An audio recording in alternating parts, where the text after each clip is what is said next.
आसमान में उड़ता एक छोटा सा सफेद पक्षी, लाल चोंच और नुकीले पंख, देखने में साधारण, लेकिन इसके भीतर छिपी है धरती की सबसे असाधारण यात्रा। ये है आर्कटिक टर्न, वह पक्षी जिसे वैज्ञानिक और प्रकृति प्रेमी धरती का सबसे बड़ा यात्री कहते हैं। जब हम नक्शे पर उत्तर ध्रुव और दक्षिण ध्रुव को देखते हैं तो दोनों के बीच की दूरी कल्पना से परे लगती है, लेकिन आर्कटिक टर्न ये दूरी हर साल तय करता है, और वो भी बिना किसी तकनीक के, सिर्फ प्रकृति की दी हुई दिशा ज्ञान शक्ति के सहारे। आर्कटिक टर्न हर साल लगभग 70 से 90 हजार किलोमीटर की दूरी तय करता है, जो किसी भी जीव द्वारा की गई सबसे लंबी प्रवासी यात्रा मानी जाती है। इसका जीवन मौसमों के साथ चलता है। मई से अगस्त के बीच जब उत्तरी गोलार्ध में गर्मी होती है और बर्फ पिघलने लगती है, तब ये पक्षी आर्कटिक क्षेत्रों जैसे ग्रीनलैंड, आइसलैंड, उत्तरी कनाडा, नॉर्वे और साइबेरिया में पाया जाता है। यही समय इसका प्रजनन काल होता है। प्रजनन के लिए आर्कटिक टर्न पेरू या ऊंचे स्थानों पर घोंसला नहीं बनाता।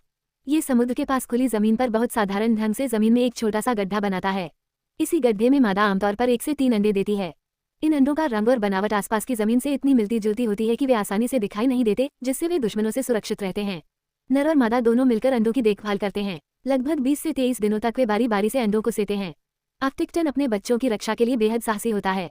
अगर कोई शिकारी या इंसान भी घोंसले के पास आ जाए तो ये पक्षी बिना डरे उस पर झपट्टा मार देता है।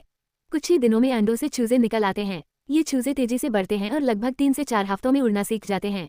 जैसे ही सितंबर और अक्टूबर में आर्कटिक क्षेत्र में ठंड बढ़ने लगती है और भोजन कम होने लगता है, आर्कटिक टर्न अपनी ऐतिहासिक यात्रा पर निकल पड़ता है। ये यात्रा सीधी नहीं होती। ये पक्षी समुद्रों के ऊपर ऊपर उड़ते हुए हवा की धाराओं का सहारा लेता है और एक घुमावदार मार्ग अपनाता है, जिसे वैज्ञानिक लूप माइग्रेशन कहते हैं। उड़ान के दौरान ये छोटी मछलियां, झींगे और समुद्री जीव खाता रहता है।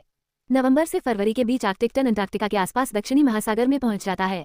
यहाँ ये प्रजनन नहीं करता, बल्कि भरपूर भोजन और लंबे दिन मिलने के कारण समय बिताता है। इस तरह ये पक्षी साल में 2 बार गर्मी का अनुभव करता है, एक बार उत्तर ध्रुव के पास और एक बार दक्षिण ध्रुव के पास। इसी कारण इसे धरती पर सबसे अधिक सूरज देखने वाला जीव भी कहा जाता है। मार्च और अप्रैल में जब दक्षिणी गोलार्ध में सर्दी बढ़ने लगती है, आर्कटिक टर्न फिर से अलग मार्ग से अपनी वापसी यात्रा शुरू करता है और कुछ ही महीनों में दोबारा आर्कटिक पहुंच जाता है।